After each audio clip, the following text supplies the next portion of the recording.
জনাইছোঁ সম্পত্তি কৰৰ চাৰ্টিফিকেট প্ৰদান কৰিবলৈ প্ৰদীপ শৰ্মা ডাঙৰীয়াক মঞ্চলৈ আমন্ত্ৰণ জনাইছোঁ। মনোৰঞ্জন গোস্বামী আৰু আমিনুল ইছলাম তেওঁলোকক ব্যৱসায় অনুজ্ঞাপত্ৰ আৰু মাধৱ ডেকাক সম্পত্তি কৰৰ চাৰ্টিফিকেট প্ৰদান কৰা হ'ব। তেখেতসকলক মুখ্যমন্ত্ৰীৰ হাতৰ পৰা এই প্ৰমাণপত্ৰসমূহ গ্ৰহণ কৰিবলৈ অনুৰোধ জনাইছোঁ। অনলাইন মাধ্যমেৰে তেখেতসকলে আবেদন কৰি এয়া লাভ কৰিছে।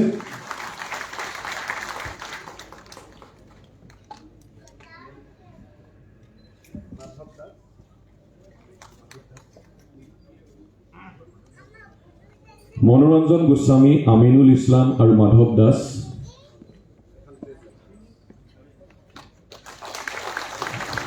পলম কৰিব নালাগে, আহক।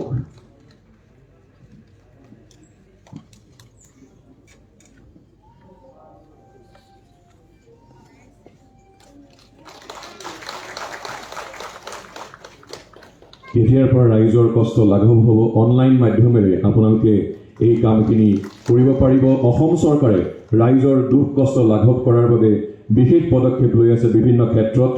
এই ক্ষেত্ৰত ৰাইজৰ সহযোগো সকলোৱে আমি কামনা কৰিছোঁ। এতিয়া অসম চৰকাৰৰ গৃহ নিৰ্মাণ আৰু নগৰ পৰিক্ৰমা বিভাগৰ মাননীয় মন্ত্ৰী অশোক সিংহল ডাঙৰীয়াক ভাষণ প্ৰদান কৰিবলৈ অনুৰোধ জনাইছোঁ।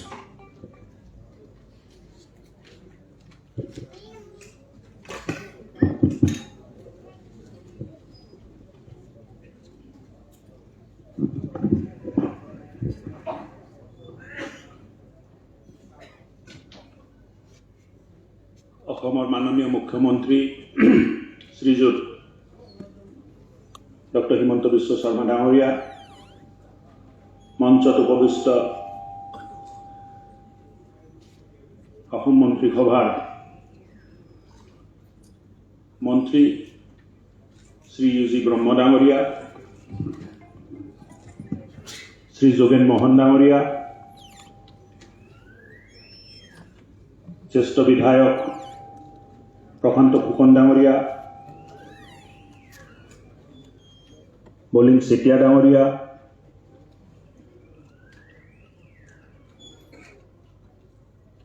জয়ন্ত মল্ল বৰুৱা ডাঙৰীয়া, মানৱ ডেকা ডাঙৰীয়া,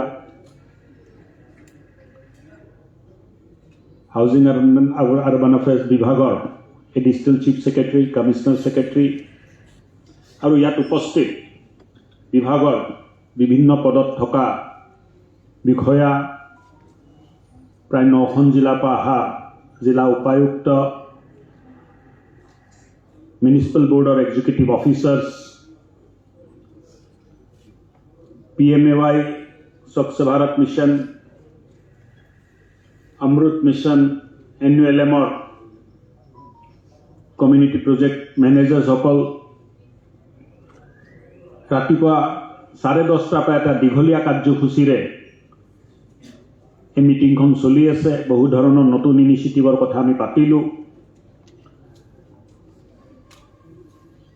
ডক্টৰ হিমন্ত বিশ্ব শৰ্মা ডাঙৰীয়া মুখ্যমন্ত্ৰী হোৱাৰ পিছৰ পৰাই তেখেতে আমাক কৈ থাকে যে এৰাৰ ফ্ৰী ছাৰ্ভিচ দিব লাগে আৰু যিমান পাৰে ছাৰ্ভিচেছবোৰ, চৰকাৰী সুবিধাবোৰ, সেৱাবোৰ আমি উইদাউট হিউমেন ইণ্টাৰভেনশ্যন দিব লাগে, অনলাইন কৰিব লাগে। ছেক্ৰেটেৰিয়েটতো মানুহ আহিব নালাগে। চৰকাৰী সুবিধা বিচাৰি মানুহে চৰকাৰী দপ্তৰত আহিব নালাগে। মণ্ডল অফিচে হওক, চাৰ্কিল অফিচে হওক, DC অফিচে হওক, মিউনিচিপেল অফিচে হওক, ছেক্ৰেটেৰিয়েটে হওক। আৰু যোৱা 7 মাহৰ ভিতৰত, আজি 7 মাহ সম্পূৰ্ণ হৈছে, যোৱা 7 মাহত বহু ধৰণৰ টেকন'লজি ইণ্টাৰভেনশ্যন হৈছে। তেখেতে বিচাৰিছিল যে ট্ৰেড লাইচেন্সৰ নিচিনা বেচিক এটা প্ৰমাণপত্ৰটোৰ কাৰণে মানুহ 6 মাহ, 8 মাহ, 1 বছৰলৈও হয়তো অপেক্ষা কৰিব লাগে। বহুত কষ্টৰ পিছতো ট্ৰেড লাইচেন্স পোৱা নাযায়। তেখেতে বিচাৰিছিল যে ট্ৰেড লাইচেন্স মানুহে অনলাইন পাব লাগে, ইনষ্টেণ্ট পাব লাগে। আৰু আজি আমি সুখী যে তেখেতৰ মাৰ্গদৰ্শনত আজি তেখেতৰ হাতেৰে আমি এই কাৰ্যসূচীটো উন্মোচন কৰিবলৈ পালোঁ। প্ৰপাৰ্টি টেক্সৰ ক্ষেত্ৰতো এয়াই আছিলে।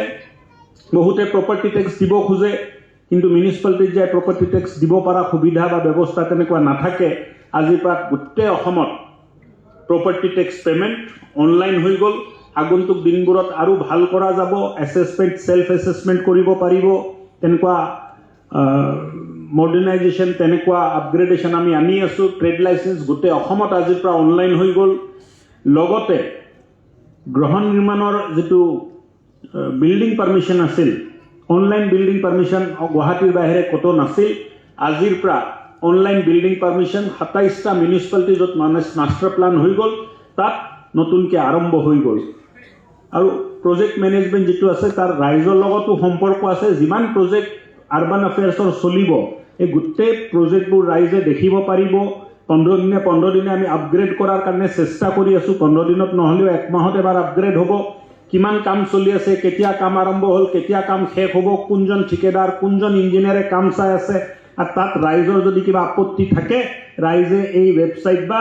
এপৰ ভিতৰত যায় নিজৰ আপত্তিটোও ক'ব পাৰিব তেনেকুৱা এটা ব্যৱস্থা এপৰ জৰিয়তে আমি কৰিছোঁ মাননীয় মুখ্যমন্ত্ৰী ডাঙৰীয়াই নগৰ উন্নয়ন বিভাগত বহু ধৰণৰ ইনিচিয়েটিভ লোৱাৰ কাৰণে আমাক আগ্ৰহ জনাইছিল মানে আমাক প্ৰেৰণা যোগাইছিল চৰকাৰ হওঁতে তেখেতে যেতিয়া মুখ্যমন্ত্ৰী হ'ল ভাৰত চৰকাৰে ৫১টা ৰিফৰ্মছ বিচাৰিছিল এই ৫১টা ৰিফৰ্মছৰ ভিতৰত মাত্ৰ 10 মে ২০২১লৈ ১৯টা ৰিফৰ্মছ হৈছিল আজি যোৱা 7 মাহৰ ভিতৰত প্ৰায় ২৯টা ৰিফৰ্মছ কৰি এই ৫১টাৰ ভিতৰত ৪৮টা ৰিফৰ্মছ আমি সম্পূৰ্ণ কৰিবলৈ সক্ষম হ'লোঁ 3টা ৰিফৰ্মছ বাকী থাকি গ'ল তাৰ ভিতৰত হ'ল digitalization of property tax of all municipal boards of Assam এই গোটেই প্ৰপাৰ্টি টেক্স যিমান আছে তাক ডিজিটেল ফৰ্মেটত আনিব লাগে আমি চেষ্টা কৰি আছোঁ আগতেও চেষ্টা কৰা হৈছিলে কিন্তু এতিয়া বিভাগে এটা সিদ্ধান্ত লৈছে যে আমি এক্সক্লুশ্যন প্ৰচেছত যাম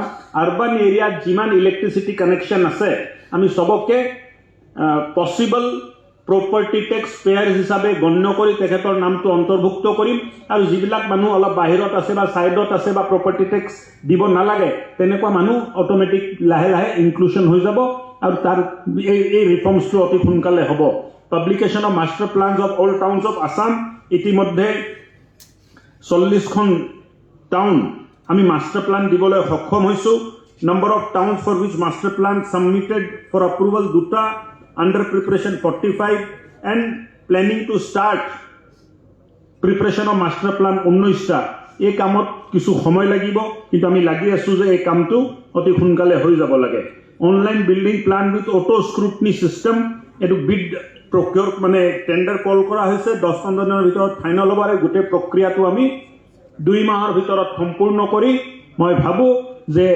৫১টাৰ ভিতৰত ৫১টা ৰিফৰ্মছ আমি 3 মাহৰ ভিতৰত সম্পূৰ্ণ কৰিব পাৰিম এই আশা আমি ৰাখিছোঁ আৰু এটা ৰিফৰ্মছ আছিল সাৰ্ভিস ৰুলছ ৰিফৰ্মছ অমৃত যিটো গাইডলাইনছ আছে ভাৰত চৰকাৰৰ তাত সাৰ্ভিস ৰুল ৰিফৰ্মছ কৰিবলৈ বিচাৰিছিল এই সাৰ্ভিস ৰুলছো আমাৰ প্ৰচেছত আছে আৰু আহা দিনবোৰত আমি এইটো সম্পূৰ্ণ কৰিব পাৰিম বুলি মই আশা ৰাখিছোঁ আৰু ইয়াৰ জৰিয়তে বহু ধৰণৰ যিখিনি কাম আমি কৰিব লাগিছিল আমি আগবঢ়াবলৈ সক্ষম হ'লোঁ আপোনালোকক জনাব পাই মই সুখী হৈছোঁ যে ৯ মে ২০২১লৈ প্ৰধানমন্ত্ৰী আৱাস যোজনাৰ ঘৰ যিটো আছে এই ঘৰ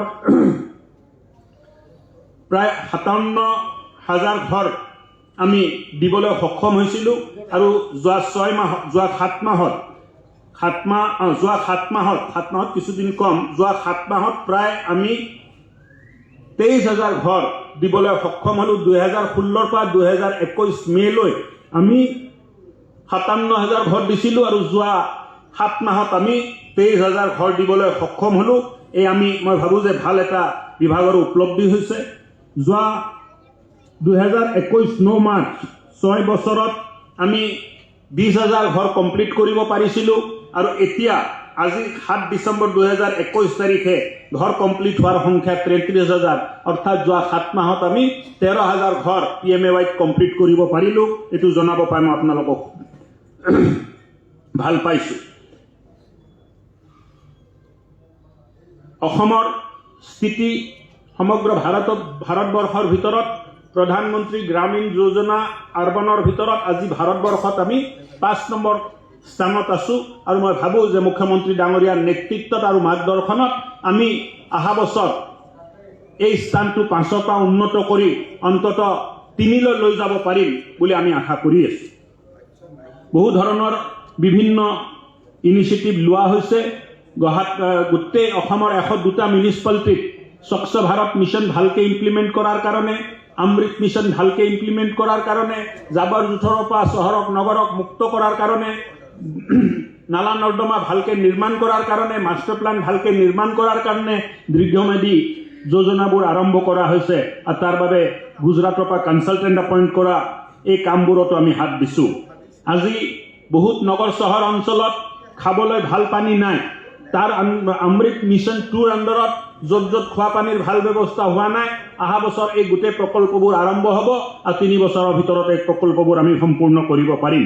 বা মিউনিচিপালিটিজবোৰ নিজাববীয়াকৈ পইচা কালেকশ্যন কৰি টেক্সৰ জৰিয়তে বাকী টেক্স আৰু প্ৰপাৰ্টি টেক্স বিভিন্ন শিতানত যিটো পইচা লয় তাৰ জৰিয়তে মিউনিচিপালিটিবোৰ ছেল্ফ ছাফিচিয়েণ্ট হ'ব লাগে, মিউনিচিপালিটিবোৰ নিজৰ ভৰিত থিয় হ'ব লাগে। তাৰ পৰিকল্পনাৰেও বহুত কাম কৰা হৈছে।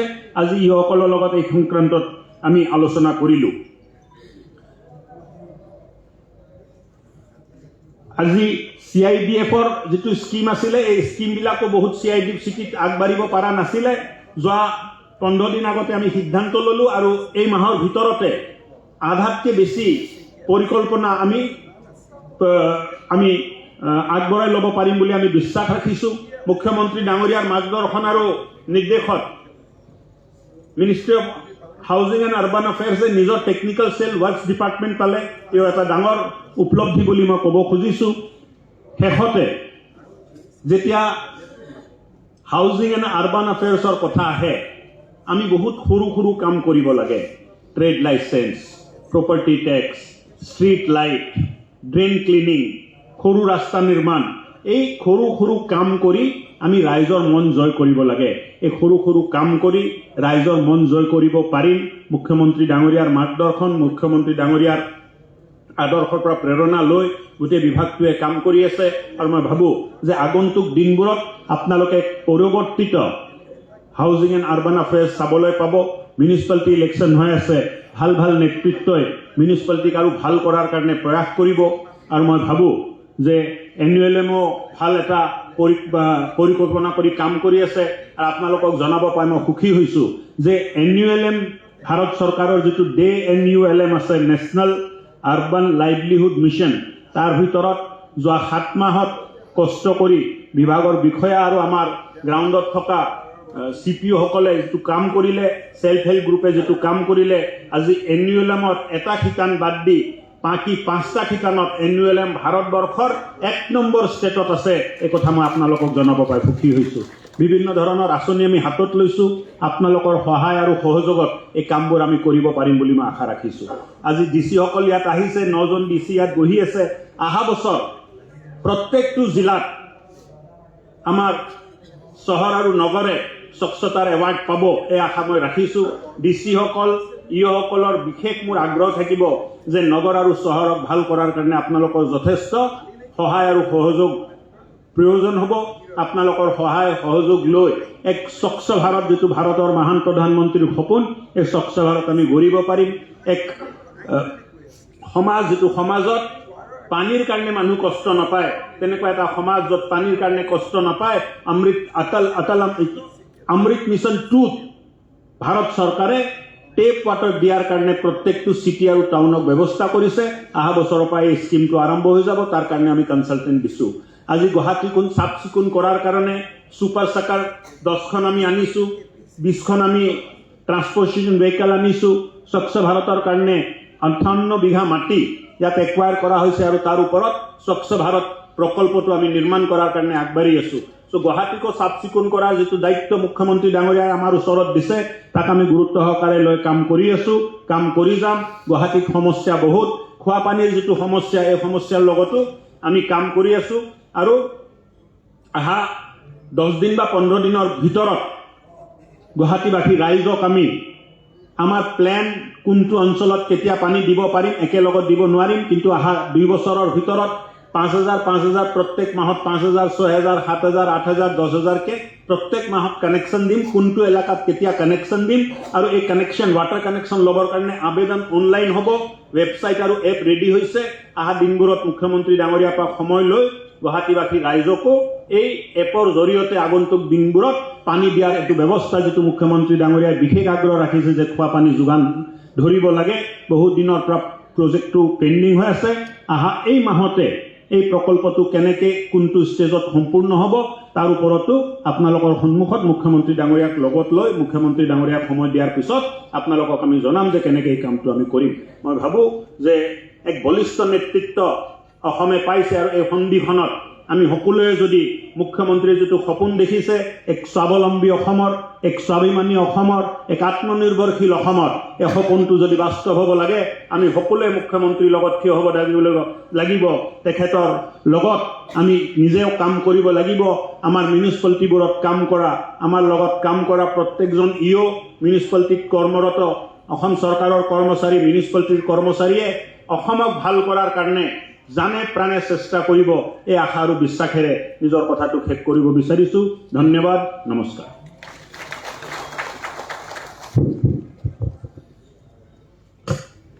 মাননীয় মন্ত্ৰী মহোদয়ে ইমান সুন্দৰকৈ এই প্ৰয়াসসমূহৰ কথা উল্লেখ কৰিলে আপোনাক আমি ধন্যবাদ জনাইছোঁ এতিয়া অসমৰ মাননীয় মুখ্যমন্ত্ৰী মহোদয়ক ভাষণ প্ৰদান কৰিবলৈ আমি অনুৰোধ জনাইছোঁ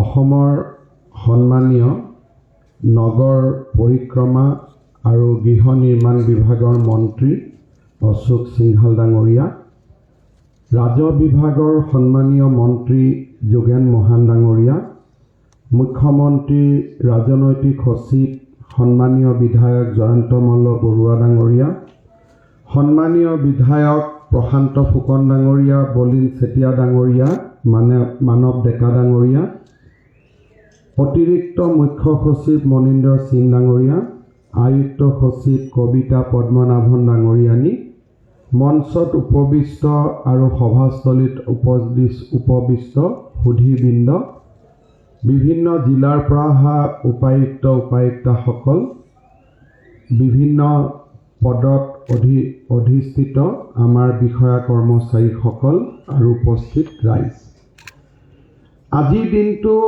আমাৰ বাবে আমাৰ চৰকাৰখনৰ বাবে এটা অতি আনন্দৰ দিন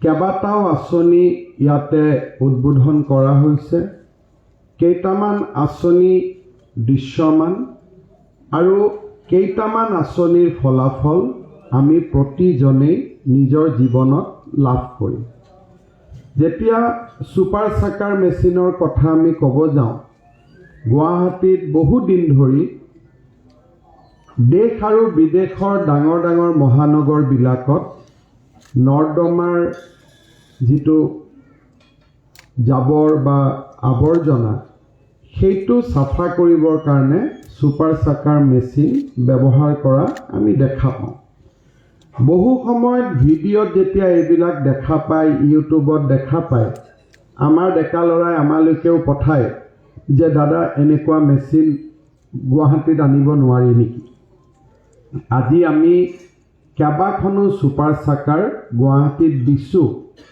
মহানগৰী ৰাইজৰ এটা যিটো বহুদিনীয়া অভিযোগ আছিল যে আমি নৰ্দমা চাফা কৰি বোকা কাষতে থৈ যাওঁ কাৰণ পানী আৰু বোকা কোনো বাহনত লৈ যাব নোৱাৰি তাৰ ফলত বোকাটো নুশুকোৱালৈকে আমি নলাৰ কাষত থৈ দিওঁ আৰু সেইকেইদিন গুৱাহাটীৰ যিটো পৰিৱেশ হয় তাকে লৈ এই কথাটো আমাৰ আলাপ আলোচনা হৈ থাকে যে আৱৰ্জনা আমি নলাৰ পৰা উঠাই নলাৰ কাষতে নমাই থৈ যাওঁ এতিয়া অন্তত আমি বহু ক্ষেত্ৰত আমি ক'ব পাৰিম যে আৱৰ্জনা আমি ছুপাৰ চাকাৰেদি উঠাই আমি তাক গন্তব্য স্থানলৈ লৈ যাব পাৰিম যিকেইখন ছুপাৰ চাকাৰ আজি অনা হৈছে সি হয়তো গুৱাহাটীৰ প্ৰতিটো ৱাৰ্ডৰ সমস্যা সমাধান কৰিব নোৱাৰে কিন্তু গুৱাহাটীত আজি এটা আৰম্ভণি এটা হোৱা আমি দেখা পালোঁ ইয়াৰ লগতে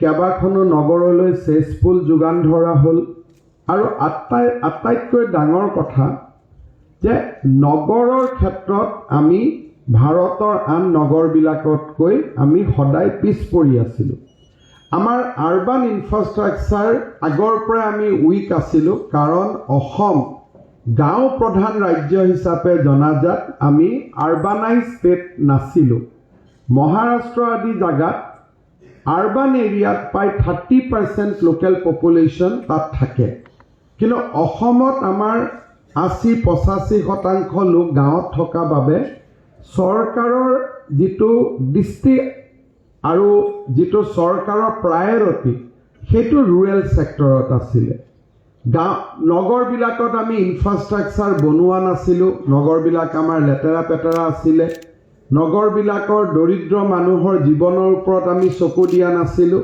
আৰু আৰবান ইনফ্ৰাষ্ট্ৰাকচাৰ আমি বনাবলৈ চেষ্টা কৰা নাছিলোঁ প্ৰথমবাৰৰ বাবে ভাৰতত কেন্দ্ৰীয় চৰকাৰে ঘোষণা কৰা কেইবাটাও স্লেপৰ কেইবাটাও প্ৰতিযোগিতাত অসমৰ নগৰবিলাক লাহে লাহে উদ্ভাসিত হৈছে বহুত এনেকুৱা নহয় যে we have achieve a milestone but a journey has begun আৰু মই ভাবোঁ যে এই ধৰণে যদি আমি সদায় প্ৰচেষ্টা কৰি থাকোঁ তেতিয়াহ'লে গাঁৱৰ লগতে নগৰৰ বিকাশ আৰু উন্নয়নৰ ক্ষেত্ৰতো আমি আগুৱাই যাব পাৰিম আজি এই দুইটা আমাৰ যিসকল জিলাই ভাল ফলাফল দেখুৱালে টাউন মিউনিচিপালিটি আমি তেওঁলোকক সম্বৰ্ধনা জনালোঁ আৰু গুৱাহাটী ৰাইজৰ বাবে ছুপাৰ চাকাৰ মেচিনো আমি ডেডিকেট কৰিলোঁ এই দুইটা আমাৰ বাবে অত্যন্ত সাফল্যৰ চিন ইয়াৰ লগত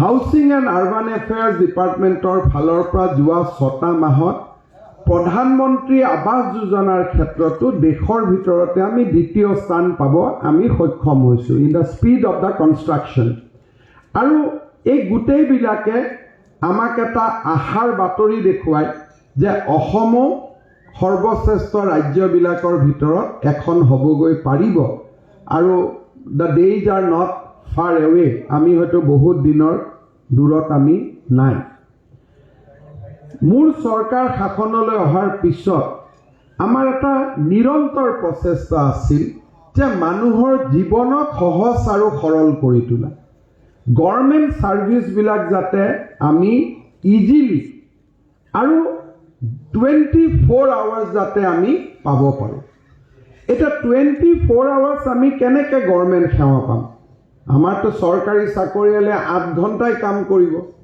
গতিকে 24 ঘণ্টা যদি আমি চৰকাৰৰ পৰা আমি সেৱা পাব লাগে দেন আমি টেকন'লজিলৈকে যাব লাগিব কাৰণ টেকন'লজি ৰাতি নুশুৱে টেকন'লজি টোপনি অহা নিয়ম নাই টেকন'লজিৰ ভাগৰ নালাগে টেকন'লজি ৱৰ্ক 24 আৱাৰ্ছ গতিকে চৰকাৰখনক যদি আমি টেকন'লজিলৈকে লৈ যাব পাৰোঁ তেতিয়াহ'লে তাৰ পিছত আৰু আমি চৰকাৰৰ সেৱাৰ কাৰণে চৰকাৰী কৰ্মচাৰীসকলৰ প্ৰতি আমি ডিপেণ্ডেণ্ট নহ'ম চৰকাৰী কৰ্মচাৰীয়ে মাত্ৰ ছিষ্টেমটোক মেইনটেইন কৰিব উইল বি দ্য বেকৰুম বয়জ আমাক কোনেও দেখা নাপাব ফ্ৰণ্টত কি দেখা পাব পৰ্টেলটোক দেখা পাব পৰ্টেলৰ পিছফালে কোন আছে আমি কাকো দেখা নাপাম আজি যেতিয়া আমাক ক্ৰেডিট কাৰ্ডৰ বেলেঞ্চ সুধিব লাগে আমি কাৰোবাক ফোন কৰোঁ সেই মানুহজন কোন আমি নাজানো আছে কোনোবা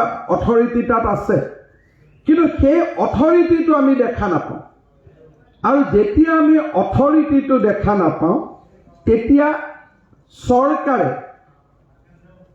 মানুহৰ ধৰ্ম বিচাৰি নোপোৱা হয় মানুহৰ বৰ্ণ বিচাৰি নোপোৱা হয় ধনী দুখীয়াক বিচাৰি নোপোৱা হয় কাৰণ system doesn't recognise all this thing স্বয়ংক্ৰিয়ভাৱে চিষ্টেমে কাম কৰে আৰু যি ধৰণে চিষ্টেমক কোৱা আছে সেই ধৰণে চিষ্টেমে কাম কৰে যোৱা কেইটামান দিনত আমাৰ চৰকাৰৰ যিটো সফলতা প্ৰথম আমি আৰম্ভ কৰিছিলোঁ যে লাৰ্ণাৰ লাইচেন্স ল'ৰাজনে কম্পিউটাৰতে পৰীক্ষা দিয়ক কম্পিউটাৰতে লাৰ্ণাৰ লাইচেন্স দিয়ক বছৰি আমি 60,000 লাৰ্ণাৰ লাইচেন্স দিওঁ যোৱা 4 মাহত আমি 2 লাখতকৈ বেছি লাৰ্ণাৰ লাইচেন্স দিলোঁ লাভ কি হ'ল যে এই লাৰ্ণাৰ লাইচেন্সখন ল'বৰ কাৰণে কোনো অফিচত আহিবলগীয়া হোৱা নাই, কোনো নিৰ্দিষ্ট টাইম নাই। তেওঁ ৰাতি 2টাতো কম্পিউটাৰ খুলিছে, কম্পিউটাৰত পৰীক্ষা দিছে, কম্পিউটাৰে পৰীক্ষা কেপচাৰ কৰিছে আৰু কম্পিউটাৰে লাৰ্ণাৰ লাইচেন্স দিছে। ৰাইজৰ লাভ হ'ল, অহা যোৱা কৰা ভাড়া বাচিলে, অফিচৰ লগত ফিজিকেল এনকাউণ্টাৰ নোহোৱা হৈ গ'ল। চৰকাৰৰ কি লাভ হ'ল, যেতিয়াই ছাৰ্ভিচটো সুষম হৈ পৰিলে, 60,000 মানুহে য'ত আগত লাৰ্ণাৰ লাইচেন্স লৈছিলে, এটা 2 লাখে ল'লে, 500 টকাকৈ য'ত মই 60,000 পালোহেঁতেন, এতিয়া চৰকাৰে 2 লাখৰ বিপৰীতে ৰাজহ পাইছে।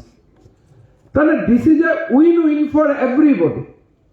ৰেভিনিউ পাইছে আৰু ৰেভিনিউৰ সমান্তৰালকৈ আমি কি পাইছোঁ, মানুহক এটা আমি উৎকৃষ্টতম সেৱা দিব পাৰিছোঁ। মাজুলীত নাও দুৰ্ঘটনা হ'ল, আমি জাহাজ দিলোঁ, দীঘলীয়া লাইন পাতিবলগীয়া হ'ল। আমি ক'লোঁ যে নালাগে, টিকটৰ কাৰণে আপোনালোকে লাইন পাতিব নালাগে, টিকট এপত লওক। এতিয়া 1.5 লাখ মানুহে টিকট এপত লৈছে আৰু এপত টিকট লৈ যোৱাৰ পিছত চৰকাৰৰ ৰাজহো বাঢ়িছে আৰু মানুহজনেও থিয় হৈ থাকিবলগীয়া হোৱা নাই। নিবনুৱা এজনে যেতিয়া নাম পঞ্জীয়ন কৰিব লাগে, তেওঁ এনেই নিবনুৱা, আৰু যদি চৰকাৰী অফিচত 3 বাৰ অহা যোৱা কৰিব লাগে, তেওঁৰ গাঁঠিৰ ধনটো কোনে পূৰ্ণ কৰিব? এতিয়া আমি ক'লোঁ যে নহয়, এমপ্লয়মেণ্ট এক্সচেঞ্জত it will be a 24 hours employment exchange. মাত্ৰ আধাৰ কাৰ্ডখন দি দিয়ক, আপুনি এমপ্লয়মেণ্ট ৰেজিষ্ট্ৰেশ্যন আপোনাৰ স্বয়ংক্ৰিয় হ'ব, আপুনি আৰু তাত যাব নালাগে। এতিয়া ৰাতি 2টা বজাতো মানুহে নমাই লয়। অৰ্থাৎ চৰকাৰখনক লাহে লাহে আমি যেতিয়া টেকনলজিৰ মাজলৈ লৈ আহিছোঁ, মানুহৰ জীৱন সুষম হৈছে। এতিয়া যদি মোৰ ড্ৰাইভিং লাইচেন্সখন হেৰাই মই দ্বিতীয় অফিচত যাব নালাগে, থ্ৰু টেকনলজি মই ডুপ্লিকেট লাইচেন্স পাব পাৰোঁ। মোক যদি ৰিনিউৱেল লাইচেন্স লাগে, মই যাব নালাগে ক'তো, মই টেকনলজি দি পাব পাৰোঁ। আৰু এসময়ত গৈ গৈ অহা মাৰ্চৰ ভিতৰত আমি 19টা ছাৰ্ভিচ আমি টেকনলজিত আনিম, এক্সেপ্ট ড্ৰাইভিং লাইচেন্সৰ পৰীক্ষাটোক দিয়া বাদ দি আমি দ্বিতীয় অফিচত কোনো কাৰণতে আমি যাব নালাগে। আৰু মোৰ কাগজখন কোনে পৰীক্ষা কৰিছে সেইটো আমি গম নাপাওঁ, কাৰণ কামৰূপৰ কাগজ কম্পিউটাৰে হাফলঙৰ দ্বিতীয় অফিচত দি দিব, হাফলঙৰ কাগজ শিৱসাগৰ দ্বিতীয় অফিচত দি দিব। আমি মাত্ৰ আমাৰ ৰিজাল্টটো পাম। এই যে টেকনলজিৰ পৰিক্ৰমা, এই পৰিক্ৰমাটো আমি এমপ্লয়মেণ্ট এক্সচেঞ্জত কৰিলোঁ, তাৰপিছত আমি কি কৰিলোঁ, ড্ৰাইভিং ৰিলেটেড ছাৰ্ভিচবিলাকত কৰিলোঁ। তাৰপিছত আমি আৰম্ভ কৰিলোঁ মিছন বসুন্ধৰা। আজি মই ৰাতিপুৱা এটা ডিব্ৰুগড়ৰ পৰা বাতৰি কাকত পাইছোঁ যে মিছন বসুন্ধৰাত মেনুৱেল যেতিয়া আমি এপ্লিকেশ্যন দিছোঁ, মেনুৱেলটো কম্পিউটাৰত উঠাব যাওঁতে তাত টকা দিবলগীয়া হৈছে বুলি ডিব্ৰুগড়ৰ পৰা এটা বাতৰি আহিছে। ৰাতিপুৱাই মই এছপিক ইনকুৱাৰী কৰিব দিছোঁ, that is a different issue. কিন্তু বাকী 7 লাখ মানুহে যে টেকনলজিত এপ্লিকেশ্যন কৰি দিলে, তেওঁলোক ক'তো যাবলগীয়া হোৱা নাই, কাৰণ আমি চৰকাৰে কৈছোঁ যে 10 মে'ৰ আগত আপোনালোকে ৰিজাল্ট পাই যাব। এতিয়া আমি চিন্তা কৰক যে 9 লাখ মানুহে মিছন বসুন্ধৰাত কিয় আবেদন কৰিলে। মই কেতিয়াবা ডিচিসকলৰ লগত কথা পাতিব লাগিব যে চৰকাৰৰ ওপৰত আস্থা নাছিল কাৰণে এই 9 লাখ মানুহ আমাৰ ভয়ত অফিচত অহা নাছিল নেকি? কাৰণ সেৱাবোৰ কি? মাটিৰ পট্টা, ভাগ বতৰা, দেউতাৰ নামত মোৰ নাম লিখা, মোৰ মোবাইল নম্বৰটো চেঞ্জ কৰা, মোৰ উপাধিটো চেঞ্জ কৰা। আমি কোনো মাটি দিয়াৰ তাতে মিছন বসুন্ধৰা কৰা নাই। মাটিৰ লগত জড়িত সেৱা কেইটাহে আমি কৈছোঁ যে 11টা সেৱা আপুনি পাব পাৰে। আমি আশা কৰিছিলোঁ 2 লাখ কাগজ সোমাব, কাগজ সোমাই গ'ল 9 লাখ। তাৰমানে আপোনালোকে চিন্তা কৰক যে অসমৰ মানুহে অফিচৰ ভয়ত কিমান কাম কৰিবলৈ অফিচত নাযায়। 30,000 লাৰ্ণাৰ লাইচেন্স হয়, 2 লাখ হৈ গ'ল তাৰমানে বহুত ল'ৰাই লাইচেন্স নোহোৱাকৈ গাড়ী চলাই আছে বোলে দ্বিতীয় অফিচত নাযাওঁ গ'লে পইচা দিব লাগিব সময় যাব কামো হয় নহয় বোলে এইটো মোৰ মোবাইলৰ মোৰ নম্বৰটো চেঞ্জ কৰিব লাগে চাৰ্কল অফিচত ৰাতিপুৱা গ'লেই নম্বৰটো চেঞ্জ হৈ যায় কিন্তু তেওঁ চাৰ্কল অফিচত নাযায় বোলে গ'লেই ক'ব আজি নাহিব কালি আহিব আজি মণ্ডল নাই কালি চাৰ্কল অফিচাৰ নাই আৰু হয়তো নোহোৱাটো স্বাভাৱিক ডিচিয়ে মাতিছে মিটিঙত বানপানীৰ সাহায্যত গৈছে আন কামত গৈছে কিন্তু ultimately from the standpoint of that person the fact remain যে তেওঁ ছাৰ্ভিচটো 4 দিন নোযোৱাকৈ নাপায়গৈ আজি 9 লাখ মানুহে 7,90,000 আপোনালোকে মিছন বসুন্ধৰা বুলি মাৰি দিলে দেখা পাব 1 লাখ হাতত কাগজ মেনুৱেলি দি থৈ গৈছে 9 লাখ মানুহে মিছন বসুন্ধৰাত আবেদন কৰিছে তাৰমানে মানুহে কৰবাত নহয় কৰবাত ফুৰুঙা এটা বিচাৰি থাকে যে কেনেকৈ চৰকাৰৰ কাম বিনা কষ্টত আমি পাওঁ দায়িত্ব লৈয়ে মোৰ এটা অভিজ্ঞতা হৈছিল সেই সময়ত লকডাউন আছিলে লকডাউন থকাৰ কাৰণে আমাৰ ঘৰত যাক আমি চুলি তুলি কাটিব লাগে তেওঁলোকক এটা সময়ত আপোনালোকৰ মনত আছে আমি ঘৰত মাতিছিলোঁ কাৰণ আমি চুলি কাটিব আমি বিউটি পাৰ্লাৰ আদিত আমি যোৱা নাছিলোঁ তো গুৱাহাটী মহানগৰীৰে এটা পাৰ্টিকুলাৰ অৰ্গেনাইজেশ্যন আছে তাৰে 2টা ল'ৰা মোক চুলি কাটিব আহিছিল মই এনে সুধিলোঁ আজিকালি তাতে কাম কৰে নে বোলে দাদা তাতে কাম নকৰোঁ জু ৰোডত মই এটা নতুন দোকান খুলিছোঁ তাৰপিছত ক'লে যে দাদা চব ভাল খালি ট্ৰেড লাইচেন্সখন লওঁতে বহুত কষ্ট হ'ল বোলে কি কষ্ট বোলে আমি প্ৰায় 35,000 টকা গুৱাহাটী মিউনিচিপালিটিত দিলোঁ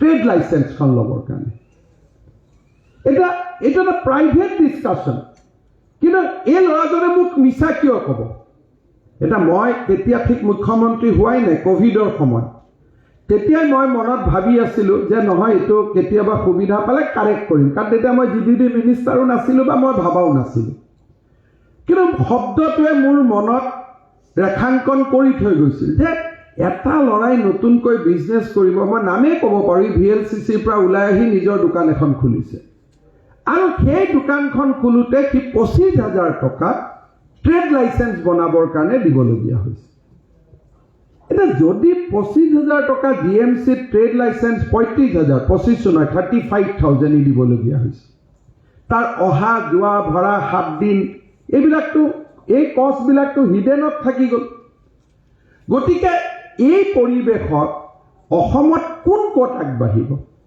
আৰু যেতিয়া আগবাঢ়ে তেতিয়া মানুহ শত্ৰু হৈ যায় ভাল কাম কৰিব গ'লে যিবিলাক ভেষ্টেড ইণ্টাৰেষ্ট চক্ৰই কাম কৰি আছিল তেওঁলোক এক্টিভ হৈ যায় পিছত কিবা কৰিবৰ কাৰণে কিন্তু এইবাৰ বেলেগ কথা এইবাৰ যিমানে মূৰ ৱালত মাৰি দিলেও নাভাঙিব কামটো হ'বই লাগিব আমাৰ মতে কাম হ'ব লাগিব মোক ডিমৰালাইজ কৰিব চেষ্টা কৰিও লাভ নাই এইটো এটা বেলেগ অংক এতিয়া কথাটো হ'ল যেতিয়া মই মুখ্যমন্ত্ৰী দায়িত্ব ল'লোঁ মই অশোক সিংহাল ডাঙৰীয়া ক'লোঁ যে দাদা এই ট্ৰেড লাইচেন্সটো কি এইটো কাৰণে কিয় পইচা দিব লাগে বোলে এইটো একো নাই এজন ল'ৰাই এটা ব্যৱসায় কৰাৰ আগতে মোৰ নামটো মিউনিচিপালিটিত লিষ্টেড হৈ থাকিলে ইমান দেট ইজ দেট লাইচেন্স এই লাইচেন্সখনৰ ফলত ল'ৰাটোৱে কোনো ইঞ্চুৰেঞ্চৰ পইচাও নাপায় এই ল'ৰাটোৱে একো নাপায় খালি মোৰ ট্ৰেড এটা আছে it is just A entry in a register এতিয়া অসমীয়া ল'ৰাই মই PWDত কণ্টেক্ট কৰিম PWD মোৰ লাইচেন্স লাগে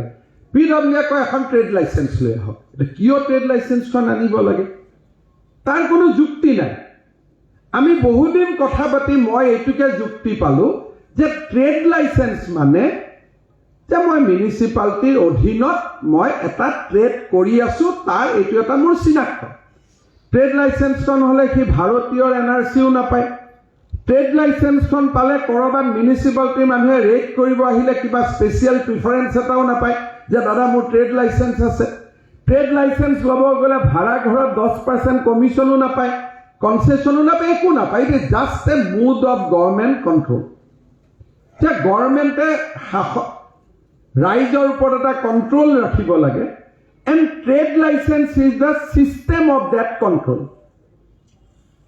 বোলে হোল্ডিং নাম্বাৰ দিয়াৰ আগতে মাটি আছেনে নাই ঘৰ আছে নে নাই, নিজৰ আছে নে নাই, কিবা এক্সামিন কৰিব লাগে।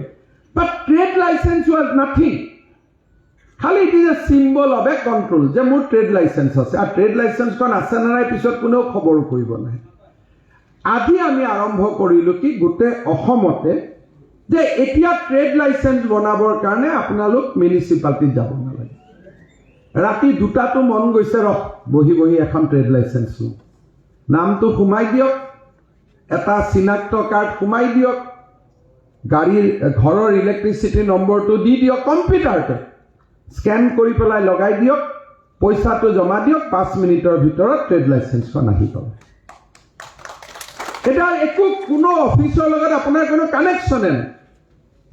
এতিয়া যদি অশোক সিংঘাল ডাঙৰীয়াই পাৰ ট্ৰেড লাইচেন্সৰ দাম 20,000 কৰি দিয়ে, মানুহে আপত্তি নকৰে, কাৰণ তেওঁৰ খৰচ হৈছিল 35,000। অহা যোৱা খৰচটো আছিলে, মই গুৱাহাটীৰ ক্ষেত্ৰত কৈছোঁ, এতিয়া 500 টকাটো মানুহে হাঁহি হাঁহি ফূৰ্তিতে ৰাতি এনেই ট্ৰেড লাইচেন্স ল'ব। এজনে 100খন ল'লেও মোৰ আপত্তি নাই, মোৰনো কি আপত্তি আছে, লৈ থাক যিমান লাগে, নম্বৰটো বেলেগ বেলেগ হৈ থাকিব, কোনো আপত্তি। যিমান ট্ৰেড লাইচেন্স গুৱাহাটী যদি চবৰ পকেটে পকেটে এখন ট্ৰেড লাইচেন্স থাকে, মোৰতো একো আপত্তি নাই। কোনোবা মিউনিচিপালিটি ইনস্পেক্টৰ আপত্তি থাকিব পাৰে যে CM আছাম, মোৰ কোনো আপত্তি নাই। যদি কালি গুৱাহাটীৰ মানুহে পকেটে পকেটে এখন ট্ৰেড লাইচেন্স লৈ ঘূৰি ফুৰে, মোৰ কোনো আপত্তি কৰিবলগীয়া নাই, তাত কি আছে? So' we are here to dismantle the government. আমাৰ 5 বছৰত আমি গভৰ্ণমেণ্টখন ভাঙি দিব খুজিছোঁ, because that government we do not want who controls citizens. We want a government which facilitates the citizens' life. মানুহৰ জীৱন য'ত সুষম কৰে তেনেকুৱা এখন আমাক চৰকাৰ লাগে, যি চৰকাৰখনে মানুহৰ জীৱনৰ ওপৰত কণ্ট্ৰল ৰাখে। তেনেকুৱা চৰকাৰ আমাক নালাগে, তেনেকুৱা চৰকাৰৰ কাৰণে ভাৰতৰ স্বাধীনতা আন্দোলন হোৱাই নাছিল। That is for not. আজি আমি এতিয়া কৰিছোঁ কি, মোৰ মাটিৰ পট্টা, মই মাটি কিনিব লাগে, আৰে মই ৰেজিষ্টাৰ কৰিলোঁ, নামজাৰিৰ কাৰণে মই কিয় SDC অফিচত যাব লাগে? এইটোতো মোৰ কাম নহয়। মই মাটি পট্টা পোৱাৰ পিছত মোৰ মাটি কিনাৰ কাগজখন SDC অফিচত যাব। SDCয়ে নটিচ ইছ্যু কৰিব যে মই অমুক মানুহজনে মাটি চাব ৰেজিষ্টাৰ ঘৰত মাটি কিনিলে, এতিয়া মই মাটিটোক নামজাৰি কৰিব খোজোঁ, কাৰোবাৰ কিবা আপত্তি আছে নেকি? কম্পিউটাৰতে নটিচ হ'ব, যদি কোনো অবজেকশ্যন নাই মই নামজাৰি কৰি দিম, পিছত যদি কিবা অবজেকশ্যন আহে নামজাৰিটো কেনচেলো কৰি দিম। কিন্তু মানুহজন কিয় 2 জেগাত আহিব লাগে? কাৰণ ৰেজিষ্টাৰতো চৰকাৰী বিষয়া, ৰেজিষ্টাৰজনৰ হাততে নামজাৰিটো কিয় হ'ব নোৱাৰে? এটা নামজাৰিৰ অফিচ বেলেগ, ৰেজিষ্ট্ৰেশ্যনৰ অফিচ বেলেগ। যদি মোৰ ৰেজিষ্ট্ৰেশ্যন হ'ল পাণবজাৰত, তেতিয়া মই নামজাৰিটোৰ কাৰণে আকৌ মই বশিষ্ঠত কিয় আহিব লাগে? চৰকাৰী অফিচবিলাকো সজাব লাগে। যদি নামজাৰি মোৰ গুৱাহাটী DC অফিচত হয়, মোৰ ৰেজিষ্ট্ৰেশ্যনটো নেক্সট ৰুমতে হ'ব লাগিব। তাৰ কাৰণেতো মই বেলতলালৈকে অহাৰ কোনো কাৰণ নাই। এই ধৰণৰ চিন্তা চৰ্চাৰ অভাৱৰ কাৰণে আমি মানুহক কষ্ট দি আছিলোঁ। কষ্ট দিয়াৰ প্ৰমাণটো কি? মিছন বসুন্ধৰা 9 লাখ কাগজ আহি গ'ল। যদি মোক কয় ছাৰ প্ৰমাণ কি, আপুনিতো এনেই কৈ আছে, আৰে 9 লাখ কাগজ কিয় আহি গ'ল? 2 লাখ ড্ৰাইভিং লাইচেন্স 1 মাহত কিয় আহি গ'ল? কালিৰ পৰা ট্ৰেড লাইচেন্সৰ বৰষুণ হ'ব, যদিহে মিডিয়াত ভাল কৰি ওলায়, আৰু নহ'লে আমি মিটিঙত কওঁতে ওলাম যে এতিয়া ট্ৰেড লাইচেন্সৰ কাৰণে GMCত যাব নালাগে। নেক্সট আজি আমি কৰিছোঁ কি, যে মোৰ ঘৰৰ পাৰ্মিশ্যন, মইতো মানুহ, মইতো পাৰ্মিশ্যন নোহোৱাকৈ বনাব খুজিম। পাৰ্মিশ্যন দিয়াৰ দায়িত্বটো কাৰ? চৰকাৰৰহে দায়িত্ব। কণ্ট্ৰলৰ কাৰণটো চৰকাৰ নে চিটিজেন? মইতো 12 তলীয়াও বনাম, মই 18 তলীয়াও বনাম, মই 20 তলীয়াও বনাম, মোৰ যদি পইচা আছে। বনাব নালাগে বুলি নিয়মটো কোনে বনাইছে? চৰকাৰে বনাইছে। গতিকে মানুহজনে যাতে 20 তলীয়া নবনাই 4 তলীয়া বনায়, সেইটো চোৱাৰ দায়িত্ব কাৰ? চৰকাৰৰহে। এটা উল্টাই মানুহজন দৌৰি থাকিব লাগিব। কামটো চৰকাৰৰ, যে আৰবান ইনফ্ৰাষ্ট্ৰাকচাৰত প্ৰেছাৰ হ'বৰ কাৰণে তুমি ঘৰটো 5 তলীয়া নবনাবা। কামটো কাৰ? মোৰহে। কিন্তু ঘূৰি ফুৰিব লাগিব পাব্লিকজনে, দিয়ক না বিল্ডিং পাৰ্মিশ্যন, দিয়ক না। কামটো আছিলে চৰকাৰৰ, হৈ গ'ল পাব্লিকৰ। এতিয়া আমি আৰম্ভ কৰিব খুজিছোঁ কি যে নহয়, কোনোবাই যদি 3 তলাত বনাব খোজে তো 3 তলাৰ কাৰণে কিয় গভৰ্ণমেণ্টৰ পাৰ্মিশ্যন ল'ব লাগে? যদি জোৰদত 3 তলাত ঘৰ বনাবই পাৰে তেওঁ বনাব, 4 তলীয়া বনালেহে পাৰ্মিশ্যন ল'ব লাগিব। 3 তলালৈকেতো তেওঁ পাৰ্মিশ্যন ল'ব নালাগে। সহজ নিয়ম যে সেটবেক 4 ফুট সোঁত থাকিব, 4 ফুট পিছফালে থাকিব, পিছফালে 2 ফুট থাকিব, আৰু এইখিনি মতে মই চলিম বুলি যদি মই লিখি দিওঁ তাৰপিছত মই কিয় ৰখি থাকিব লাগে? আজি আমি হাউচিং পাৰ্মিশ্যনটো ইমানটোলৈকে নিব পৰা নাই কাৰণ টেকনলজি আনিব লাগিব, কিন্তু আজি অন্তত আমি ইমান আনিছোঁ যে হাউচিং পাৰ্মিশ্যনৰ কাৰণে আপোনালোক কোনো পৌৰ নিগমত যাব নালাগে, আপোনালোকে অন্তত আবেদনখন পৰ্টেলত কৰিব পাৰিব গোটেই অসমত। আৰু পৰ্টেলত আবেদন কৰাৰ পিছত আমি অন্তত পৰীক্ষা কৰিব পাৰিম যে এখন পৰ্টেলত আবেদন অহাৰ পিছত কৰ্মচাৰীজনে কিমান দিন পেলাই থলে। আগততো গম নাপাইছিলোঁ, এতিয়া পৰ্টেলটো আমি চবেই চাব পাৰিম। অন্তত এটা ষ্টেপ আজি আমি আগবাঢ়িলোঁ যে পৰ্টেলত আপোনালোকে পাৰ্মিশ্যনটো বিচাৰক। দ্বিতীয় পৰ্যায়ত আমি এই পৰ্টেলটো এনেকৈ ডেভেলপ কৰিম যে যদি 10 দিনৰ ভিতৰত পাৰ্মিশ্যন নিদিয়ে তেতিয়া আৰু পাৰ্মিশ্যনৰ কাৰণে আপুনি অপেক্ষা কৰিব নালাগে, আপুনি যি দিছিলে সেইটোকে মানি লৈছে চৰকাৰে। কাৰণ কামটো চৰকাৰৰহে, যদি কিবা আপত্তি আছে চৰকাৰে সোমাব, কিন্তু আপুনি কিয় অপেক্ষা কৰিব? কাৰণ আপুনি বেংকৰ লগত কথা পাতি লৈছে, বেংক ইণ্টাৰেষ্ট আপুনি ভৰি থাকিব পাৰ্মিশ্যনটো নহ'লে। গতিকে পাব্লিকক কষ্ট দিয়াটোতো আমাৰ কাম নহয়। যদি মোৰ কাম হ'ব নালাগে, মই যদি ভাবোঁ যে তাত আৰবান এক্ট ভায়োলেট হৈ আছে, it is the duty of the town planner to give him a letter যে আপোনাৰ এই পাৰ্মিশ্যন খোজোতে আপুনি এইখিনি ভায়োলেট হৈছে, এইখিনি ঠিক কৰি দিয়ক। যদি তেওঁ সেই চিঠিখন নিদিয়ে মানুহজন কিয় ৰখি থাকিব? এমাহ ৰখিব, 2 মাহ ৰখিব, কিন্তু অনন্তকাললৈ ৰখি থাকিব নেকি? there has to be a cut off যে ইয়াৰ পিছত আৰু ৰখি নাথাকে, তাৰপিছত মানুহজন আগুৱাই যাব। আমাৰ চৰকাৰতো নিয়ম আছে যে আমি কেবিনেট মেমৰেণ্ডাম চাৰ্কুলেট কৰোঁ, ফাইনেন্সে কমেণ্ট দিব, PNDয়ে কমেণ্ট দিব। যেতিয়া কমেণ্ট নাহে 2 মাহ পিছত মই CM হিচাপে অৰ্ডাৰ দি দিওঁ যে ইয়াত আৰু কাৰো কমেণ্ট নাই, they don't want to waste their precious time, so let it go to cabinet directly. তেনেকে আমাৰ যদি আজি পাৰ্মিশ্যনত যদি অবজেকশ্যন কৰা নাই, then it has to be a deemed permission. পিছত আমি অফিচাৰজনক ধৰিম যে আপুনি কিয় অবজেকশ্যনটো নিদিলে, কাৰণ আপুনি অবজেকশ্যন নিদিয়াৰ কাৰণেহে বিল্ডিংটো হ'ল। মানুহজনেতো গম নাপায়হে বিল্ডিংটো বনালে, আপুনি জনাই দিলেতো ৰাইজে কেতিয়াও চৰকাৰক নমনাকৈ নাথাকে। পিছত নহয় চৰকাৰ এখন অৰ্ডাৰ আছিল নহয়, আপুনি ভায়োলেট কৰিলে। হাৰে মই কেনেকৈ জানিম কি চৰকাৰ অৰ্ডাৰ আছে? অফিচাৰজনেহে মোক জনাব লাগিব এইখন মোৰ কি অৰ্ডাৰ আছে, কি অৰ্ডাৰ নাই, কিমান 5 ফুট ইয়াত ৰাখিম নে 3 ফুট তাত ৰাখিম। আমি কাম নকৰি লাষ্টত চিটিজেনক আমি স্কেপগুড বনাই দিওঁ। এই বিল্ডিং পাৰ্মিশ্যন আজিৰ পৰা আমি অনলাইন কৰিম, কিন্তু এটা সময়ত আমি ইয়াক স্বয়ংক্ৰিয় চিষ্টেম বেছ কৰিবৰ কাৰণে আমি যত্ন কৰিম। ড্ৰয়িংটো আমি এনেকৈ বনাম যে তেওঁ ড্ৰয়িংটো আমাৰ মডেল ড্ৰয়িঙৰ লগত ফিট কৰি দিব লাগিব। তাৰমানে তেওঁ যেতিয়া পাৰ্মিশ্যন দিব কম্পিউটাৰ ড্ৰয়িংটো বনোৱাই থাকিব, মাটিৰ প্লট ইষ্টত ইমান খালি, ৱেষ্টত ইমান খালি, চাউথত ইমান খালি। তেওঁ যেতিয়া ড্ৰয়িংখন কম্পিউটাৰত সোমাই দিব, কম্পিউটাৰ লগে লগে ক'ব যে তোমাৰ ইষ্টত ছেটবেক নাই, ৱেষ্টত ছেটবেক আছে, ইষ্টত নাই কাৰণে পাৰ্মিশ্যন ৰিজেক্টেড। সেইটো কম্পিউটাৰে চাই পেলাই লগে লগে অৰ্ডাৰ কৰি দিব, কাৰণ আজিকালি অট'ক্লেড কম্পিউটাৰত বহুত ফৰ্মুলেশ্যন আছে, আপুনি পাব্লিকৰ ওচৰলৈকে যাবই নালাগে। কম্পিউটাৰে ধৰি দিব যে you are deviating in right side, you R.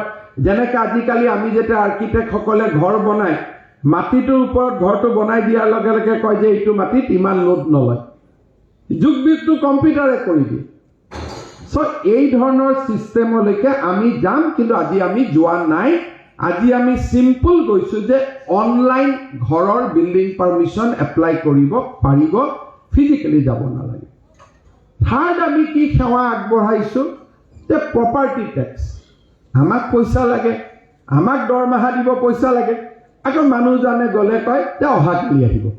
হাৰে বাবা, তোমাক আমি সহায় কৰিবৰ কাৰণেহে ইয়াত আহিছোঁ, আকৌ তুমি আমাক কিয় দৌৰোৱা? নাই আজি মোৰ নাই, আজি এই কাষ্টমাৰজন নাই, আজি ৰিচিপ্ট বহীটো হেৰুৱাই থৈ আহিলে, কালি ছুটি এতিয়া আপোনালোকে ৰাতি 2টা বজাতো প্ৰপাৰ্টি টেক্স দি দিয়ক কাম বন কৰি ধুনীয়াকৈ নিজৰ কাৰ্ডখন ৰূপে কাৰ্ড যি আছে যিসকলে ডিজিটেল পেমেন্ট কৰিব খোজে তেওঁলোকে অনলাইন প্ৰপাৰ্টি টেক্স দি দিয়ক সো ট্ৰেড লাইসেন্স আৰু প্ৰপাৰ্টি টেক্স পেমেন্ট আজিৰ পৰা আমি অনলাইন কৰিলো বিল্ডিং পাৰমিশন বিচৰাটো আমি অনলাইন কৰিলো কিন্তু পাৰমিশন দিয়াটো স্বয়ংক্ৰিয় হোৱা নাই আমি সেই পৰ্যায়লৈকে আমি কিছু দিনৰ ভিতৰত আমি যাম চৰকাৰতো আমি এনেকুৱা আঁচনি আনিব খুজিছো কোনোবা এটা মাহ আমি ডিক্লেয়াৰ কৰিম চৰকাৰী সকলো অফিচে কম্পিউটাৰত এটা পোৰ্টেল দিব DC office secretary office CM office যাৰ যিমান আছে আপোনালোকৰ যিমান ফাইল নম্বৰ আছে আপোনালোকে তুলি দিব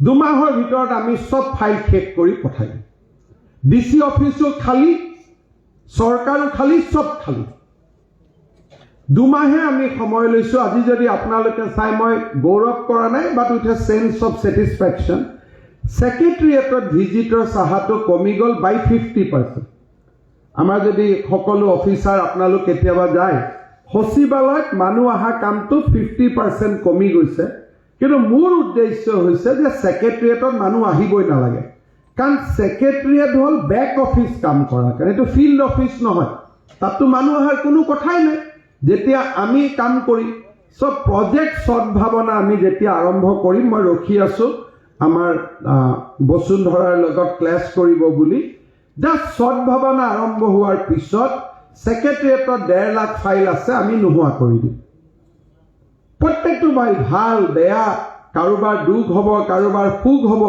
কিন্তু আমি নোহোৱা কৰি দিম যে আমি এই কাম শেষ কৰি দিলো তাৰ পিছত আপোনালোকে কোনোবা সেক্ৰেটাৰীলৈকে আবেদন কৰিব খোজে আমাৰ পোৰ্টেলত কৰিলে হল আপোনালোকে পোৰ্টেলতে উত্তৰ পাব ফিজিক্যালি আৰু জোৰহাটৰ মানুহ ধেমাজিৰ মানুহ সচিবালয়ত আৰু আহিব নালাগে আপোনালোকে কম্পিউটাৰত লিখিব যে মোৰ অমুকটো কম্পেশনেট এপয়েন্টমেন্ট কম্পিউটাৰত নোট হৈ যাব ডকেট নম্বৰ পাব সিএমএ চাব সুবিধা পাব যে ডাইৰেক্টৰ সেকেন্ডাৰী এডুকেশনত 7খন এপ্লিকেশন বন্ধ হৈ আছে ডিসপোজ হোৱা নাই আমি মান্থলি ৰিভিউত কমে 7খন কি বলে 7খন কম্পেশনেট এপয়েন্টমেন্ট বলে কিয় হোৱা নাই চিফ সেক্ৰেটাৰী ডেট দিব পৰা নাই চিফ সেক্ৰেটাৰী সাহেব কালি ডেট দি দিও দেখা শেষ এতিয়া আমি গমেই নাপাওঁ কাৰণ কাগজবিলাক কাগজ হিচাপে আহে কাগজ হিচাপে আহিলে পুটাপ নকৰি ফাইলৰ তলত থৈ দিলে এইটো 10 দিন গল 1 মাহ গল গমেই নাপাওঁ এতিয়া আমি কাগজ লোৱাটো কোনোবা এটা দিনৰ পৰা বন্ধ কৰি দিম যি আহিব আমালৈকে থ্ৰ সিস্টেম আহিব মই আমাৰ ডিসি এসপি সব অফিসতে মই কৰাই আছো যে এই ধৰণত থাকক আৰু কিছুমান সৰু সৰু কাম কি কৰিলো এতিয়া চাকৰি পালে পুলিশ ভেৰিফিকেশন নালাগে আগতে বহুত এটা গণ্ডগোল আছিল যে চাকৰি পালে ভেৰিফিকেশনৰ কাৰণে ঘূৰি ফুৰিব লাগে থানাত যাব লাগে এতিয়া আমি কলো ভেৰিফিকেশন নালাগে আপুনি খালি এখন এফিডেভিট দি দিয়ক যে মোৰ বিৰুদ্ধে কোনো কেছ নাই উইল বিলিভ দা সিটিজেন কাৰণ মানুহে যদি সঁচাকৈ ভাল যদি কেতিয়াবা কেছ ওলায় আমি যি একশন ল'ব লাগে ল'ম কিন্তু এতিয়া পুলিশ ভেৰিফিকেশন নালাগে পাছপোৰ্টৰ কাৰণে গুৱাহাটীত আমি আৰম্ভ কৰিছো পাছপোৰ্ট অফিচৰ পৰা আপোনাৰ কাগজখন পোনে পোনে থানালৈকে এটা এপৰ জৰিয়তে আহি যাব আৰু থ্ৰু সিস্টেম আমি 3 দিনৰ ভিতৰত পাছপোৰ্টৰ ভেৰিফিকেশন এপৰ জৰিয়তে আমি পঠাই দিম গুৱাহাটীত আমি আৰম্ভ কৰিছো কিন্তু উইদিন এ শৰ্ট টাইম আমি অসমৰ সব থানাত আমি আৰম্ভ কৰিব গৈ আছো গাড়ী যদি মোৰ ৰোড এক্সিডেন্ট হৈছে আপোনালোকে নিজে ঘৰত বহি ৰোড এক্সিডেন্ট ৰিপৰ্ট পাব আপোনালোক আহিব নালাগে প্ৰায় 8000 ৰিপৰ্ট এতিয়া আমি ঘৰে ঘৰে গৈ বিলাইছো আৰু এটো আমি সিস্টেমেটিক কৰিম আমাৰ এসপি কনফাৰেন্স আছে তাৰ পিছত এটো পুৰা ইনষ্টিটিউশনালাইজ হৈ যাব গুৱাহাটী মহানগৰীৰ কাৰণে আমি এটা আৰু ডাঙৰ কাম কৰি আছো ৰাষ্ট্ৰপতিৰ সহিৰ কাৰণে ফাইলটো গৈছে যে ফ্ল্যাট কিনা বিচা কৰিলে গুৱাহাটী বুলি নহয় it will help even citizen of Jorhat Tezpur also যে ফ্ল্যাট কিনা বিচা কৰিলে আৰু ডিসিৰ পাৰমিশন ল'ব নালাগে ফ্ল্যাট কিনিলে মই যদি ফ্ল্যাট কিনিছো বিটুইন দা পাৰ্চেজাৰ আৰু সেলাৰ ইয়া ডিসিৰ কোনো ৰোল নাই যদি কিবা মোক কোনোবাই ঠগাইছে মই ৰেৰাত গুছি যাম ইয়াত ডিচিৰ ৰোলটো আমি নোহোৱা কৰি দিম। কামৰূপ মেট্ৰ' অফিচত প্ৰায় 3000 মান ফাইল মাহত নোহোৱা হৈ যাব। এতিয়া 3000 মান ফাইল তাত আহে, ডিচিবিলাক এইবিলাক কামত ঘূৰি ফুৰিব লাগে, সময় কাৰো নাথাকে। এতিয়া এই আইনখনো এমেণ্ডমেণ্ট হ'ব গৈ আছে যে আমি চৰকাৰৰ ওচৰত নাহাকৈ নিজৰ ফ্লেট কিনিব পাৰিম। বিধানসভাত হৈ গ'ল, ৰাজ্যপালৰ চহী হৈ গ'ল, ৰাষ্ট্ৰপতিৰ চহীৰ কাৰণে অপেক্ষা কৰিছে। এমাহ 1.5 মাহত হৈ গ'লে এই কামটো আমি হাতত ল'ব পাৰিম।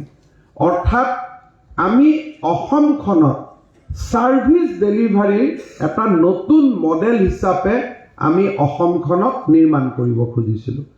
আৰবান ডেভেলপমেণ্ট ডিপাৰ্টমেণ্টৰ ওচৰত মোৰ যিকেইটা দাবী আছিলে যে এইকেইটা কাম মোক ছিষ্টেমত আনি দিয়ক, তাৰ আজি 2টা ডাঙৰ কাম অশোক সিংঘাল ডাঙৰীয়াই কৰি দিলে, তেওঁক মই ধন্যবাদ দিছোঁ। ছেকেণ্ড মোৰ দাবীটো হ'ল যে বিল্ডিং পাৰ্মিশ্যনটো স্মুথ কৰি দিয়ক, যাতে কোনো মানুহে নকয় যে বিল্ডিং পাৰ্মিশ্যনৰ কাৰণে ক'ৰবাত মই এটকাও দিলোঁ। গুৱাহাটীত যে এবাৰ আমি GMDAত যাব লাগে কিবা জোনেল উলিয়াবৰ কাৰণে, গ্ৰীণ জোন নে কি জোন, এইটো কম্পিউটাৰতে লিখা থাকিব লাগে। তাৰ কাৰণে GMDA কোনোবাই কিয় চাই দিব লাগে যে মই গ্ৰীণ জোন নে এইটো জেগা নে অমুক কি জেগা? এইটোতো মেপৰ কথা। মেপখন যোনে GMCত পাৰ্মিশ্যন দিয়ে তাৰ ঘৰৰ সন্মুখত থাকিলেই হ'ল যে এইখন মেপ। এই মেপখন চাই দিব। GMDক যিটো ফিজ লাগে, GMD তাত বাই ডিজিটেলি ফিজটো ট্ৰেন্সফাৰ কৰি দিব for the use of data map. মেপখন GMCত থাকিলে হ'ল, এটা লেয়াৰ খতম হৈ গ'ল। খালি GMDৰ মানুহৰ কথা আছিল যে আমাৰ দৰমহা দিব, পইচা নোহোৱা হ'ব। চ' সিধাটো দি দিয়ক ডিজিটেলি, যাৰ যি দক্ষিণা আছে দক্ষিণাটো দি দিয়ক, অপেন দক্ষিণাটো বা ভিতৰতো নহয়। কিন্তু ইয়াততো ওপৰতো দিব যাওঁতে তলতো দিবলগীয়া হয়, সেইকাৰণে ওপৰতো ডিজিটেলি লৈ লওক। আৰু বাকী মেপখন এইটো জেগা কি হয়, এইটো জেগা কি নহয়, সেইখিনি GMCয়ে চাব পাৰিব। আৰু GMCয়ে যেতিয়া চাব পাৰিব, যিটো কাম GMCৰ মানুহে চকু দি চাব পাৰিব, তাতকৈ ভালকৈ 2 দিন পিছত কম্পিউটাৰে চাব পাৰিব। সেইকাৰণে GMCয়ে খুব ধুনীয়াকৈ এটা ছফ্টৱেৰ, কাষ্টমাইজ ছফ্টৱেৰক এটাৰ কাৰণে NIT কৰক। খুব ভাল ছফ্টৱেৰ পাব য'ত ছেটবেক মেপখনতে ধৰি ল'ব। যিখন ড্ৰয়িং আমি আপলোড কৰিম তাতেই ক'ব দেয়াৰ ইজ নো ছেটবেক। আৰু যেতিয়া লেণ্ড ৰেকৰ্ডটো আমাৰ ডিজিটেল হৈ আছে, with taking advantage of digitalise land record, the permission will be smooth. So' সেই দিনটোলৈকে আমি গৈ আছোঁ। আজি ছুপাৰ চাকাৰ কেইখন আমাৰ স্মাৰ্ট চিটিৰ পৰা দিলে। স্মাৰ্ট চিটিৰ পৰা আমি আৰু কেইটামান কাম গুৱাহাটীৰ কাৰণে হাতত লৈছোঁ। 200খন আমি ইলেক্ট্ৰিক বাছ আনিব খুজিছোঁ, 40খন আমি CNG বাছ আনিব খুজিছোঁ। গান্ধী মণ্ডপ, উমানন্দ, অশ্বক্লান্তক আমি স্মাৰ্ট চিটিৰ পৰা ধুনীয়াকৈ সজাব খুজিছোঁ। ব্ৰহ্মপুত্ৰৰ কাষেদি এটা সুন্দৰ ৰাস্তা আমি বনাব খুজিছোঁ স্মাৰ্ট চিটিৰ পুঁজিৰে। আৰু GMDয়ে গুৱাহাটীৰ SP, DC অফিচ সব ভাঙি তাৰ জেগাত ধুনীয়া এটা পাথৱে বা ধুনীয়া এটা স্পেচ বনাবৰ কাৰণে চেষ্টা কৰিছে। অলৰেডি অসম আৰক্ষীৰ পদুম পুখুৰীৰ কাষত যিমান ঘৰ আছিল আমি 60% GMDয়ে গতাই দিছোঁ, বাকীখিনিও আমি 1 মাহৰ ভিতৰত গতাই দিব পাৰিম। অৰ্থাৎ নতুন DC বাংলোৰ পৰা ষ্টেট বেংকলৈকে আমি অলমষ্ট ফ্ৰী পাই গ'লোঁ। এতিয়া ষ্টেট বেংকটো ভাঙিব লাগিব, অলপ দূৰত লৈ যাব লাগিব। DC অফিচটো ৰূপনগৰত আহি আছে, SP অফিচটো খানাপাৰাত আহি আছে। গতিকে আমি DC কোৰ্টটো পাৰ কৰিলোঁ। এতিয়া আমাৰ 12ক ৰিকুৱেষ্ট কৰি 12 খালী কৰি দিলে। ৰোপৱেৰ কাষত ফৰেষ্টে অলৰেডি খালী কৰি দিলে। গতিকে ফৰেষ্টৰ পৰা কামৰূপ জিলা উপায়ুক্তৰ পুৰণা বাংলো শুক্লেশ্বৰলৈকেও আমি গোটেইখিনি অহা এবছৰৰ ভিতৰত আমি খালী পাই যাম। শেষত 2টা কথাৰে মই সামৰণি মাৰিছোঁ। ইনফ্ৰাষ্ট্ৰাকচাৰ সকলোবোৰৰ লগত গুৱাহাটী আৰু আন মহানগৰীৰ মানুহক 2টা বস্তু লাগে, সাৰ্ভিস লাগে, ইনফ্ৰাষ্ট্ৰাকচাৰ লাগে, সব লাগে। 2টা বস্তু আমাৰ মানুহক লাগে, এটা হ'ল বিশুদ্ধ খোৱা পানী আৰু এটা হ'ল চাফ চিকুণতা। চাফ চিকুণতাই এখন নগৰৰ মানুহৰ নান্দনিক মনটোক বুজায়। যদি গুৱাহাটীত আহি লেতেৰা দেখিলে তেলে এজন ব্যৱসায়ী ইণ্ডাষ্ট্ৰিয়েলিষ্টে গুৱাহাটীত নামিয়ে কৈ দিব পাৰিব যে এইখন জায়গাত মেনেজ কৰিয়ে চলিব লাগিব। ইয়াত কোনো ৰুল টুল নাই, চবক পইচা দি মিলিয়ে চলিব লাগিব। সেই ইম্প্ৰেশ্যনটো কেনেকৈ হয়? টাউনখন লেতেৰা দেখিলেই মানুহৰ মনত সেই ধাৰণাটোৰ আৰম্ভণি হৈ যায়। এতিয়া যেতিয়া কোনোবা ভুৱনেশ্বৰ যায় আজিৰ দিনত, নামাৰ লগে লগে গম পায় যে ইয়াত there will be a governance in this state. যদি কোনোবা হায়দৰাবাদত এয়াৰপৰ্টত নামি পেলাই যদি ওলাই গুচি আহে, তেওঁ লগে লগে ক'ব যে নহয়, ইয়াত কিবা ডাঙৰ কাম এই চিটিখনত হয়। কিন্তু চাব গ'লে কি আছে, হায়দৰাবাদৰ পৰা নামি 3 কিলোমিটাৰ ডাঙৰ ডাঙৰ পাম গছ কেইডালমান আছে। Any point of time we can install that 100 palm tree, একো নাই। ডাঙৰ কথা এটা আছে কি যে চাৰিওফালে ফু মাৰি দিলেও আপুনি ভাত খাব পাৰে। ডেট ছফ্টৱেৰ, নান্দনিক মন যে মানুহে লেতেৰা নকৰে আৰু মিউনিচিপালিটিও লেতেৰা হৈ থাকিব নিদিয়ে। চ' আমাৰ আৰ্বান লোকেল বডিজবিলাকে along with service, citizen friendly service infrastructure এটা বনোৱাৰ লগে লগে আমি যদি খোৱা পানী আৰু যদি আমি চিটিখন চাফ চিকুণ কৰিব পাৰোঁ, মই ভাবোঁ যে আমাক ছাৰ্ভে দৰকাৰ নাই। আমি নিজেই নিজক ছাৰ্ভে কৰিব পাৰিম যে I am extremely proud about my city. আজি আমি সেই পজিশ্যনটো কোনেও অহা নাই। মই ভাবোঁ যে নেক্সট 2-3 ইয়াৰ্ছত আমি সেইখিনিলৈকে আহিব পাৰিম। সকলোকে শুভেচ্ছা জনালোঁ। আজিৰ দিনটো এটা বৰ পবিত্ৰ আৰু মংগলময় দিন। 10 ডিচেম্বৰ আমাৰ শ্বহীদ দিৱস। এই শ্বহীদ দিৱসৰ দিনাখনে জাতিটোৰ ৰক্ষাৰ বাবে শতাধিকে নিজৰ প্ৰাণ বলি দিছিল, তেজেৰে জাতিটোৰ চৰণ ধুইছিল। আমি ইমান সৌভাগ্যৱান নহয়, পবিত্ৰৱান নহয়, কিন্তু অকণমান নিজৰ পৰিশ্ৰমেৰে যদি জাতিটোৰ চৰণ ধুৱাব পাৰোঁ, তাতকৈ গৌৰৱৰ কথা একো নাথাকে। অসমখন আমি আগুৱাই নিবই লাগিব। যাৰ যাৰ মনত আছে যে নহয় এইটো কাম কৰিলে মোৰ লছ হ'ব, লছ ক'তো নহয়। যেতিয়া দ্বিতীয় অফিচত মই এইবিলাক কৈছিলোঁ, দ্বিতীয় কৈছিলেতো আমাৰ কামেই নোহোৱা হৈ যাব। এতিয়া যিমান ড্ৰাইভিং লাইচেন্সৰ পৰীক্ষা ল'বলগীয়া হৈছে, দ্বিতীয়ৰ শুবৰ সময় নাই, কাৰণ লাৰ্ণাৰ লাইচেন্সহে ফ্ৰী হৈ গ'ল, ড্ৰাইভিং লাইচেন্সটো হোৱা নাই। তো মই তেওঁলোকক কৈছোঁ, খালি লাৰ্ণাৰ লাইচেন্স আৰু গোটেইখিনি নোপোৱা বস্তুটো ড্ৰাইভিং লাইচেন্সত উঠাই নল'ব আকৌ, তেতিয়া গণ্ডগোলটো একে হৈ থাকিব। গতিকে যি নহওক, ধেমালি কৰি থাকোঁ চবৰ লগত, কিন্তু তাৰ মাজতো যোৱা 6 মাহত ডেফিনেটলি আমি আগুৱাইছোঁ। আমি আৰু আগুৱাব পাৰিম। এটা বহল মন লৈ, মুকলি মন লৈ আমি আগুৱাই যাম। আমাৰ অসমখন জগত সভালৈ যাবই। বহুত বহুত ধন্যবাদ। মাননীয় মুখ্যমন্ত্ৰী মহোদয়, আপুনি ইমান ধুনীয়াকৈ কথাখিনি ক'লে। আপোনাৰ এই কথাখিনি সাধাৰণ জনগণৰ সাহস হওক, আপোনাৰ নান্দনিক মন্ত্ৰৰ দৰে প্ৰতিগৰাকী ব্যক্তিয়ে আপোনাৰ এই পদক্ষেপত সহযোগ কৰক। আপোনাৰ এই আন্তৰিক প্ৰয়াস সফল হওক। ধন্যবাদ জনাইছোঁ।